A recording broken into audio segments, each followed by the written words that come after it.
ఉన్నత విద్య చదవాలని ఆసక్తి ఉండి కుటుంబ ఆర్థిక పరిస్థితి సహకరించని విద్యార్థులకు ఆర్థికంగా సహాయం చేసే ఉద్దేశంతోనే కేంద్ర ప్రభుత్వం ప్రారంభించిన పథకం ప్రధానమంత్రి విద్యాలక్ష్మి స్కీమ్.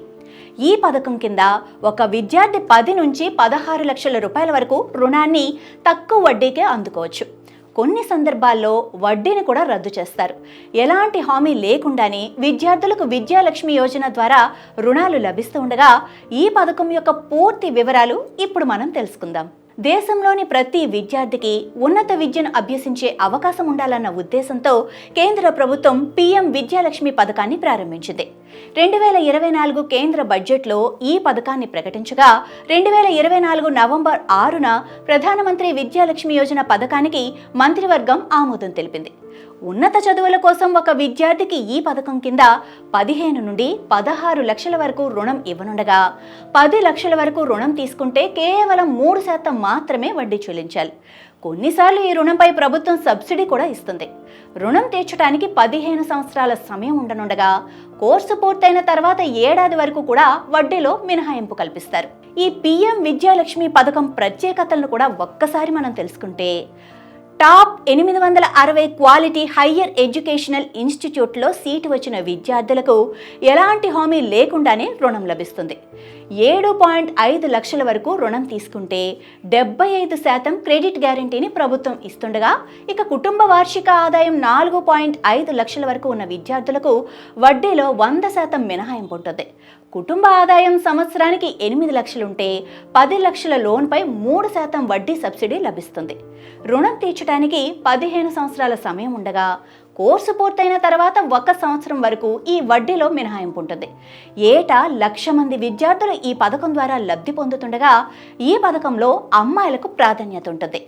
పీఎం విద్యాలక్ష్మి పథకానికి ఎవరు అర్హులు అన్నది ఒక్కసారి చూస్తే, భారతదేశంలోని విద్యా సంస్థలో సీటు పొందిన విద్యార్థులు మాత్రమే ఈ పథకానికి అర్హులు.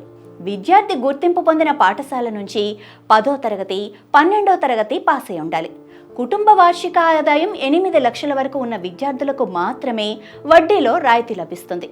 విద్యార్థి టాప్ 860 క్వాలిటీ హయ్యర్ ఎడ్యుకేషనల్ ఇన్స్టిట్యూట్లో సీటు సంపాదించి మెరిట్ ఆధారంగా సీటు వచ్చి ఉండాలి. డొనేషన్ ద్వారా వచ్చిన సీటుకు ఈ పథకం అస్సలు వర్తించదు.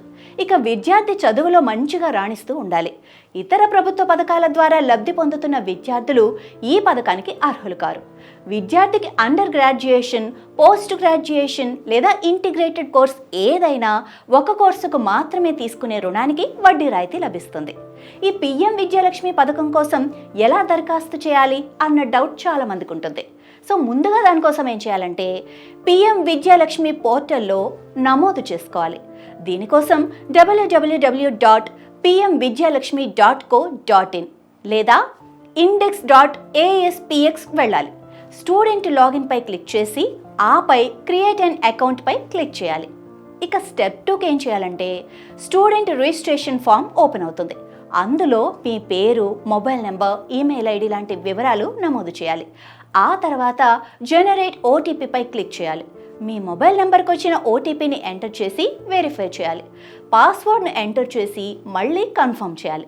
క్యాప్చా కోడ్ను ఎంటర్ చేసి సబ్మిట్ చేయాలి. ఇక స్టెప్ 3లో అధికారిక పోర్టల్లో యూజర్ ఐడి మరియు పాస్వర్డ్తో లాగిన్ అవ్వాలి. మీ ఈమెయిల్ ఐడి మీ యూజర్ ఐడి అవుతుంది. ఓటీపీతో వెరిఫై చేయాలి. ఇక స్టూడెంట్ హోమ్ పేజ్లో అప్లై ఫర్ ఎడ్యుకేషన్ లోన్ పై క్లిక్ చేయాలి. అప్లికేషన్ ఫామ్లో అడిగిన మొత్తం సమాచారాన్ని పూర్తి చేయాలి. అవసరమైన అన్ని డాక్యుమెంట్లను అప్లోడ్ చేయాలి. ఏ బ్యాంకు నుంచి రుణం కావాలో ఆ వివరాలను ఫిల్ చేయాలి. వివరాలను చెక్ చేసుకొని సబ్మిట్ బటన్ పై క్లిక్ చేయాలి. ఇక పీఎం విద్యాలక్ష్మి అప్లికేషన్ స్టేటస్ను ఎలా చెక్ చేసుకోవాలి అంటే, అధికారిక పోర్టల్లో మీ యూజర్ ఐడి, పాస్వర్డ్తో లాగిన్ అవ్వాలి. ట్రాక్ లోన్ అప్లికేషన్ పై క్లిక్ చేసి లిస్ట్ నుంచి మీ లోన్ అప్లికేషన్ నెంబర్ను ఎంచుకోవాలి. మీ loan status under review, approved, processed అని తెలుస్తుంది. పీఎం విద్యాలక్ష్మి వడ్డీ రాయితీ కోసం ఎలా దరఖాస్తు చేయాలో ఇప్పుడు చూస్తే, పీఎం విద్యాలక్ష్మి స్కీమ్ కింద రుణం మంజూరైన తర్వాత అధికారిక పోర్టల్లో లాగిన్ అవ్వాలి. అప్లై ఫర్ ఇంట్రెస్ట్ సబ్వెన్షన్ను ఎంచుకోవాలి. క్లెయిమ్ ఇంట్రెస్ట్ సబ్వెన్షన్ ఆప్షన్ పై క్లిక్ చేయాలి. అక్కడ అడిగిన వివరాలు నింపాలి. ఇక ఆదాయ ధృవీకరణ పత్రాన్ని అప్లోడ్ చేయాలి. ఫామ్ సబ్మిట్ చేయాలి. మీకు మెసేజ్ లేదా మెయిల్ వస్తుంది. ఒకవేళ పీఎం విద్యాలక్ష్మి పథకానికి సంబంధించి ఏదైనా ఫిర్యాదు చేయాలంటే అధికారిక పోర్టల్లో ఇనిషియేట్ గ్రేవియన్స్ సెక్షన్కు వెళ్ళాలి. రిజిస్టర్ న్యూ కంప్లైంట్ పై క్లిక్ చేసి మీ లోన్ అప్లికేషన్ నెంబర్ను ఎంచుకోవాలి. ఫిర్యాదు రకాన్ని కూడా ఎంచుకోవాల్సి ఉంటుంది.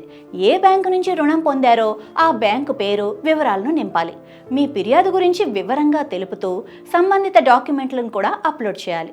మీకు ఒక యూనిక్ ఐడి వస్తుంది. ఈ ఐడి ద్వారా మీ కంప్లైంట్ స్టేటస్ను కూడా చూసుకోవచ్చు.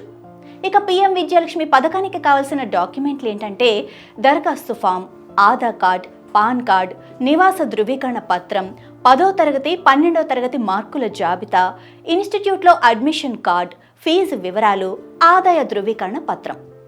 దేశంలోని ప్రతి విద్యార్థికి ఉన్నత విద్యను అభ్యసించే అవకాశం ఉండాలి. ఆర్థిక ఇబ్బందుల వల్ల ఎవ్వరూ కూడా చదువును మధ్యలో ఆపకూడదు అనేదే ఈ పీఎం విద్యాలక్ష్మి పథకం యొక్క ముఖ్య ఉద్దేశం. డబ్బు లేదన్న కారణంతో ఏ విద్యార్థి ఉన్నత చదువులు చదవాలన్న తన కోరికను చంపుకోవాల్సిన పని లేదు. ఈ పథకం కింద రుణం తీసుకొని ఉన్నత చదువులు పూర్తి చేసి తమ కెరీర్కు ఉన్నత బాటలు కూడా వేసుకోవచ్చు. ఇక ఆల్ ది బెస్ట్. ఇలాంటి మరింత ఇన్ఫర్మేషన్ వీడియోస్ కోసం చూస్తూనే ఉండండి అభినవ్ భారత్.